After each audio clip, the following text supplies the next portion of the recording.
falou dos temas com perguntas, que geralmente a temática vai ter uma pergunta que vai oscilar entre o sim ou entre o não, né. Vamos pensar aí na FAMEMA, para quem já vai fazer FAMEMA aí nesse próximo fim de semana. Os atletas transexuais, eles devem ter o direito de competir, né, sob o novo gênero? Sim, devem, não, não devem. Isso é o que a gente chama de posicionamento.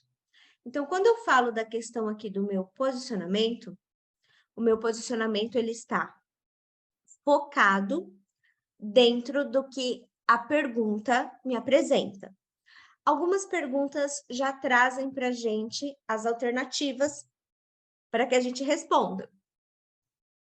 Ensino domiciliar, direito de escolha ou negligência dos pais?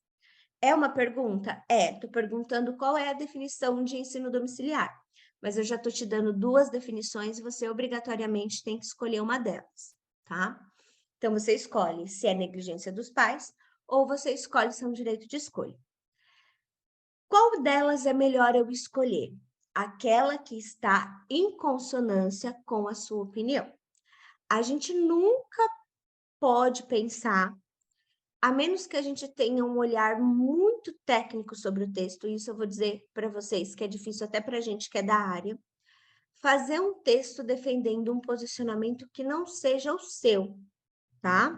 Então, assim, a gente precisa olhar para aquilo que a gente está analisando e ser fiel, fidedigno ali à nossa opinião principal a respeito de um determinado cenário, a respeito de um determinado assunto. Porque aí a gente tem uma tendência a justamente fazer um texto melhor, um texto mais elaborado, um texto mais específico.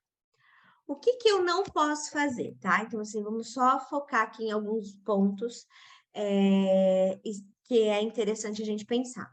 Primeiro, eu não mudo a estratégia da pergunta na hora de fazer a resposta. Se o meu tema tem duas possibilidades, tem o lado A e tem o lado B, eu preciso apresentar que existe essas duas possibilidades. Claro que eu vou escolher uma, vou escolher aquela que me favorece, aquela que eu vou discutir ao longo da minha redação, mas eu faço justamente ali a apresentação do que a banca me apresentou. Eu não posso simplesmente negar um lado, como se aquela resposta, como se aquela frase temática fosse um sim ou fosse um não. Ok,